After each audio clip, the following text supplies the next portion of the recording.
Previously on Samurai Jack. The Scotsman leads 3 armies to the Tower of Aku, only for the Shogun of Sorrow to almost immediately annihilate most of his men, including himself. His spirit persists, however, telling his daughters to regroup and find Jack. Meanwhile, the samurai teaches Ashi the truth of Aku's horrendous world, and at the same time learns about a kidnapping that can still be undone. Ashi finds a way to free an army of children from a twisted form of mind control, only to have them fall to the ground unconscious. Jack, believing his interference has killed the children, walks away into a green fog and vanishing alongside the Green Warrior.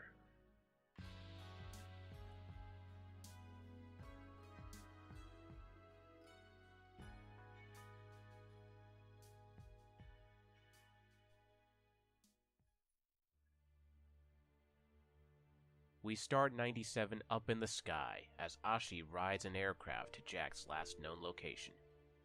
She has been desperately searching for her new mentor, and has thus made herself more conspicuous than normal.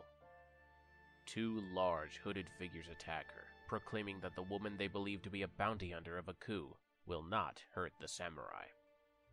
Ashi insists that she doesn't want to hurt Jack, she only wants to find him before it is too late. The figures reveal themselves to be the Woolies, giant, furry, timid creatures from the earlier seasons.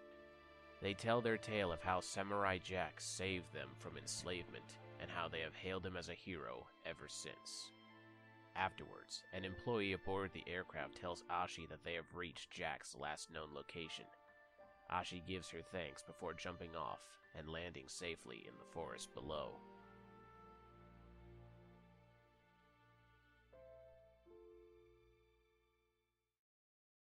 Meanwhile, in a familiar-looking pile of rubble, a set of robotic eyes blink open. It appears the robotic assassin from the very first episode of Season 5, Scaramouche, has somehow survived, albeit as a decapitated head. He bounces with glee as he begins his journey to Aku, anxious to tell him the news about Samurai Jack losing his sword.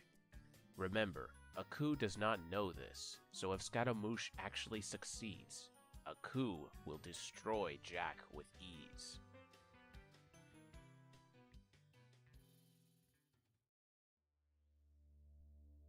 Elsewhere, Ashi continues her search for Jack, only to bump into a tribe of archers, who have fought numerous beetlepots, some of which now scurry away.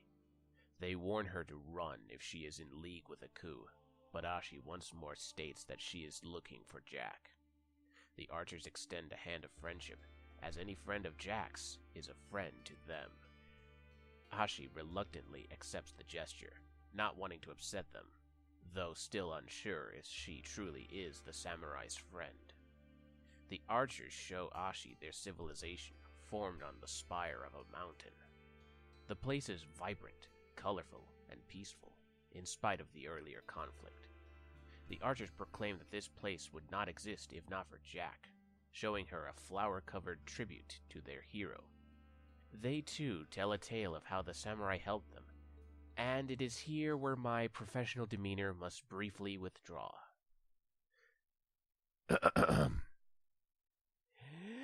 Oh my god, it's the 3 blind archers! They are my earliest memory of Samurai Jack!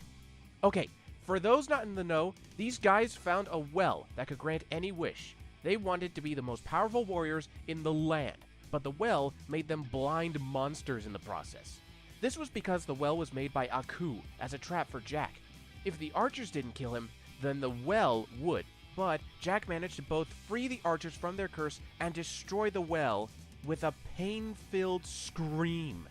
That scene has stayed in my head for years, and it is so awesome to see the archers again after so long.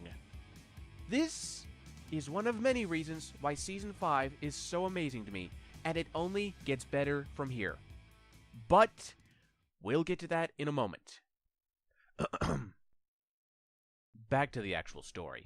As Ashi once more sets off on her quest, Scaramouche persists in his. he manages to find a boat that is heading for Aku's domain, and is finally accepted aboard after a few comedic attempts. This leads to a joke that comes far out of left field, one that I do not want to spoil for the sake of newcomers. Let's just say Season 5 isn't on Adult Swim for no reason.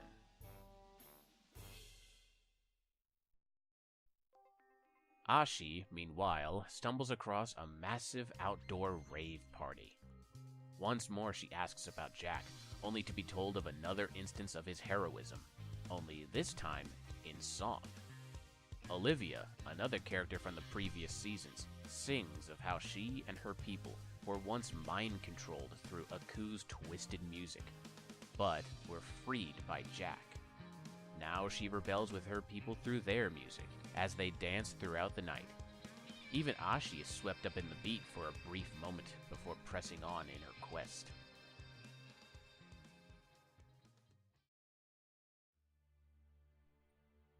As Ashi continues into the night, she comes across a river and remembers another cruelty of her mother.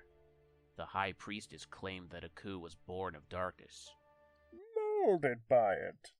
So his daughters must follow suit. How do they accomplish this? By being pushed into a pit full of smoldering ashes, making their skin black. Ashi cringes at the memory and plunges herself into the water, scrubbing and scraping away the ashes until morning. She lets her hair down and crafts a new outfit out of the nearby foliage before continuing on once more.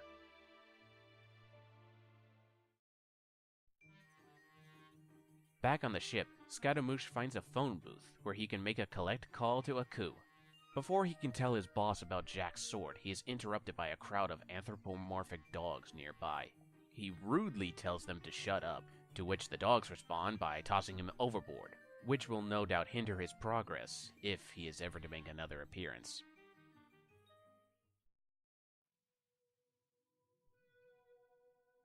At a dingy bar on a rainy night, Ashi takes refuge from the storm.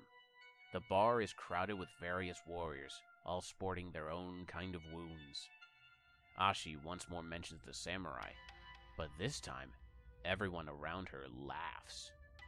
It appears that everyone in the bar was once an enemy of Jack's, even the bartender, who was once known as the Samurai, a wannabe warrior who once challenged Jack, only to be defeated with ease. He has since hung up his blade and become a bartender. And then, another Fangasm-worthy cameo occurs. Oh my god, it's Demongo! He's back! He must have escaped a pit of hate due to Aku not caring anymore. Another lesson for those not aware of the character, Demongo was one of Aku's most powerful warriors in the original show. His gimmick was that whenever he defeated powerful warriors, he would enslave their essence and have them fight for him forever. Kinda like a Pokemon trainer, only less cute. This is why he has come to the Samurai's Bar, to find powerful warriors to capture. But upon seeing the sorry state of most of the bar patrons, he leaves while saying he has come to the wrong place. Soon afterwards, Ashi steps out of the bar only to bump into a small girl with large eyes. She asks if Ashi is a friend to the samurai. Ashi finally says yes, to which the girl points her in the direction of a graveyard, before enigmatically disappearing. In the graveyard, Ashi finds Jack in a trance-like state. She tries to talk to him, but the Green Warrior intervenes. It seems he was not a hallucination after all, but rather a spirit who has brought Jack to this graveyard to perform his last honorable act, seppuku, or a samurai's suicide. Ashi tries to stop Jack, but the spirit won't allow it, as he attacks her while Jack holds a blade to his chest. Ashi tells him of all the wonderful things she has seen and how he is responsible for all of them. The spirit retorts that Jack is also responsible for all of the deaths, especially those of the children from the previous episode. Ashi not only retaliates by saying that the children actually lived, but that Jack has also saved another lost child, her As the spirit prepares to silence her forever, Jack slices him in half, his warrior spirit finally back for good. He marvels at her new look and tells her that the time has come for him to finally find his sword. As you can no doubt tell by those brief moments of unprofessionalism, and my apologies for those who suffered ear rape, this was one of my favorite episodes of the season thus far, which is saying a lot considering the quality of the previous episodes being just as fantastic as this one. Not only were there so many Easter eggs and cameos in this episode, but we also got the completed transformation of Ashi, from blind assassin to enlightened ally. She has seen all of the good Jack has done in comparison to all of Aku's destruction, and has thus left her past both metaphorically and literally behind. One can say that her bath was like a baptism, washing away the ashes on her body and the sins of her past. Not to mention, we finally got to see what the Green Warrior was after speculating for weeks. And I'm pleased to see that my theory about him representing Jack's grief and pushing the samurai to his death was at least partially correct, if not completely. And now, with Jack's fighting spirit truly here to stay, we're finally going to see what became of Jack's sword after the briefest of flashbacks in episode 1.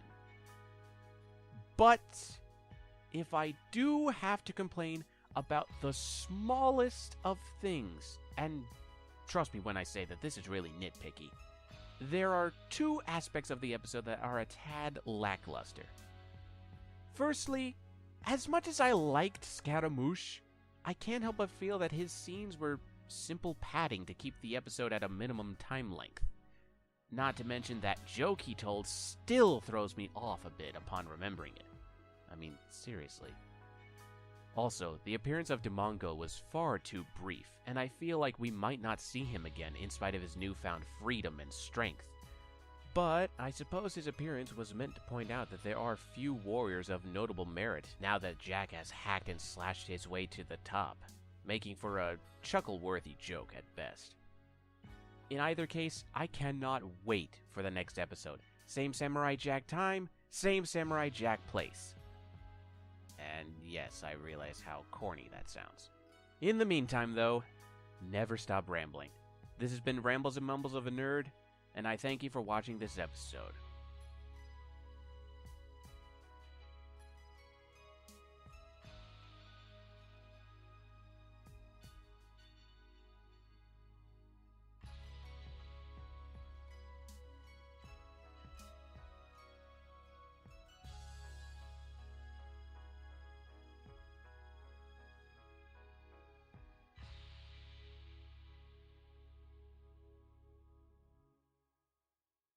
In either case, I absolutely cannot wait for the next episode. Same Jammerak sack. What the hell am I doing? Okay, I'm leaving that in as a blooper. I don't care.